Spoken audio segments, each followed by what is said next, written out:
I mean, the real question is, how are you, right? I mean, that's the one. I mean, give us the health update. I mean, we saw what you went through, man. How are you feeling I'm on now? TV. I'm good. No, we're all good. Yeah, no, I'm sweet now. You know, I'm feeling much better. Feeling 100%. I'm not training 100% yet. I've got to ease into it, but feeling good. You know, yeah, man. It's crazy, man. How many times have I talked to you guys, and how many times I said this is a roller coaster of a sport, physically, mentally. It's crazy. You know what I mean? I've still got head spins from it, but it's a blowout. But I mean, I always say, stay positive, it'll work out in the end, and that's what happened. So now we're here doing our thing. So looking forward to it.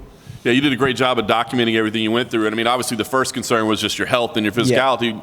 Now that we know you're good, just talk about the moment in terms of a fighter, of a profession. You know what I mean? You're getting ready for the world title fight, and then it's all snatched away from you. Not to mention you traveled halfway around the world to do it, and then you know, I mean, just a headache. What was that whole process like? Yeah, man, it was a tough one, because at the time when you get the news that you got the positive test and you're not fighting, I was reasonably healthy then. Like, I didn't feel too much. So to hear that about something I don't know too much about, you know what I mean? So you busted your ass. Sorry about that. You've the last few weeks got in, mate, prime Nick. Never been so lean, never been so fit. You know, I was sharp. I was ready. I was ready to put on a show. I really was. But and then just hear that, and you're like, what? Nah. It's hard to take in. What do you mean? Like, this doesn't make sense. If I broke my leg or something like that, all right, I get it.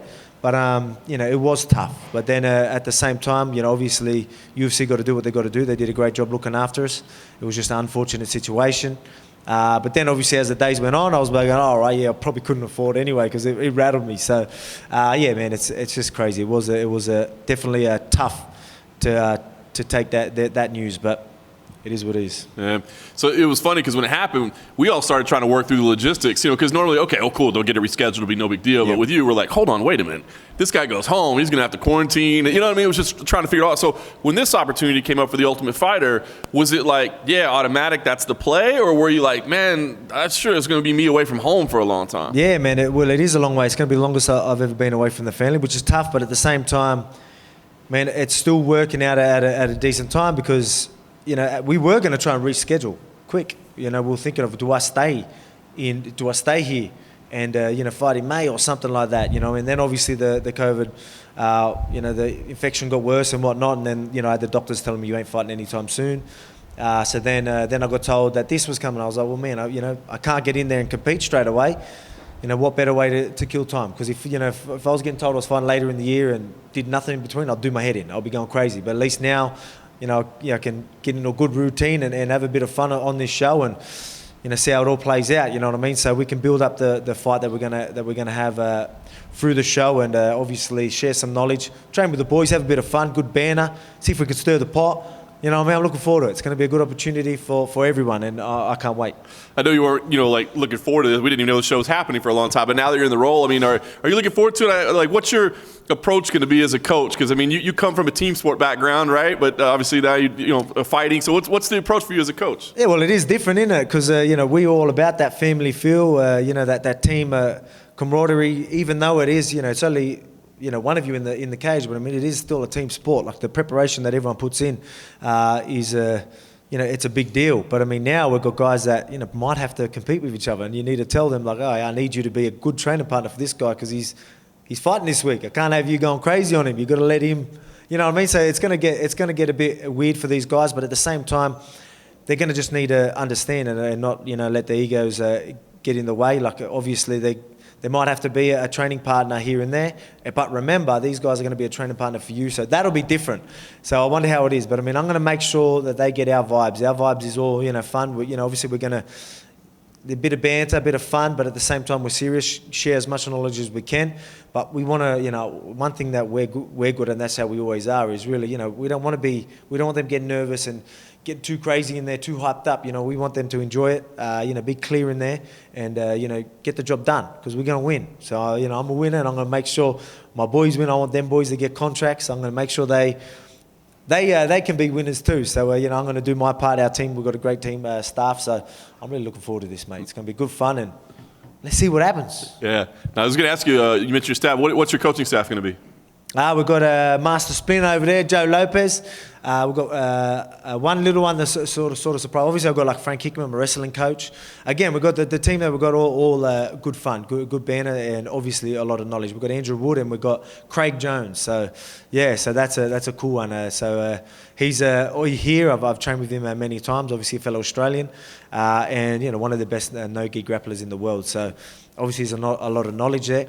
And he loves the banter as well. So he gets along with us real well, and he doesn't mind stirring the pot and pranking and all that type of stuff. So he'll fit in the tough house well. I was going to ask you, obviously you're still getting ready for a world title fight in the fall, so you're going to be spending time around Brian, the guy that you're going to be sharing the cage with. So are you looking at this as an opportunity for a little gamesmanship, maybe getting his head, or at least feel him out, know more about him? Are you thinking about that aspect? Oh yeah, 100%. You know what I mean? There's a lot that comes out of this. Obviously we've got more time to sort of get a strategy and work on drills and work on strategy, more film studies, you know what I mean? But we've got more time to do that, so we'll capitalize on the time we have. But not just that, we're going to have a show.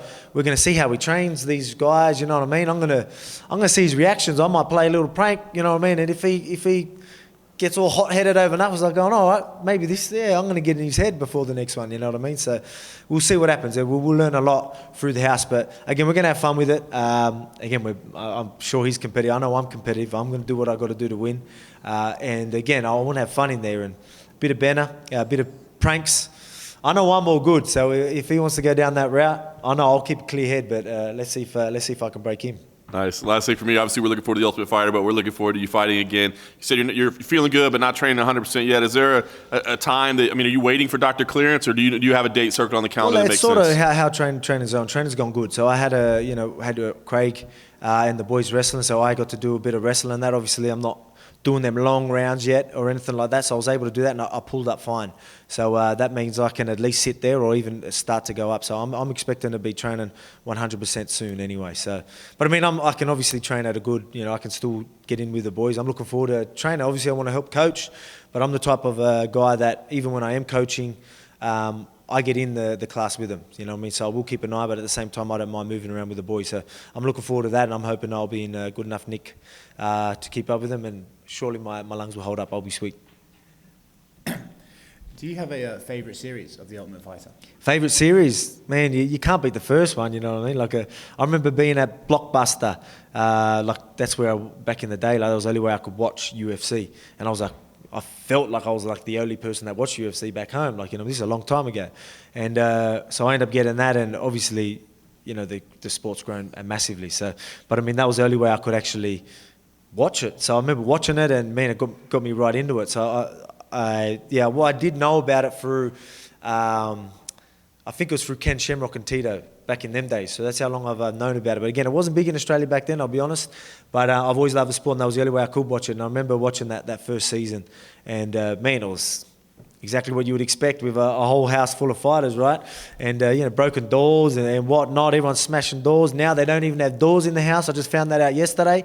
I went in there. I don't know if I'm meant to tell you that, but anyway, there's no doors in the house. I'm like, what's going on here? It's like literally because everyone breaks them every episode. So maybe that's why they did it, or they're just not in there yet. I don't know, but that's what I took from that. Is there any drink in the house? Because that usually goes. I've seen a couple of bottles of wine and stuff like that. So I think there's alcohol in there. We see alcohol in there, Joe? There was, wasn't there? House full of guys, alcohol. See what happens. Do you think you would you have done well as a contestant on The Ultimate Fighter? I tried out for Ultimate Fighter, and I didn't get in. Now I'm coaching. So that's pretty cool. Cool way to end a negative. I didn't even make it. I wasn't good enough, but now I'm coaching. So that's pretty cool. But man, yeah, it's just this is cool, man. I'm loving it. I forgot the question. Sorry about that. You mentioned the banter a few times, and we all hear these stories of rugby lads and the things they get up to. I would very much enjoy you to share a memory of some certain banter between the boys. Some what, rugby league banter? Yeah. I don't think I could do that. I can't tell you some of that in front of the camera, I'll be honest. There's man. Look, obviously, the Mad Mondays and all that, we've got some crazy stories, yeah. But it's just, man, there's everything. Obviously, just being around a group of guys, man, even in the gym. Again, we're the type of guys, we have fun. Again, obviously, we're training, we're serious, but, man, There's jokes. There's gonna be cracking jokes. We're gonna be stirring. Like, I don't know if you ever see me and Joe on Instagram or on my stories. I'm always shit stirring the bloke, and I always get a reaction. So expect that on the show. But I mean, mate, there's plenty of stories, but I can't share many of those. Footy Volk stories, you don't want to know about them. Thank you.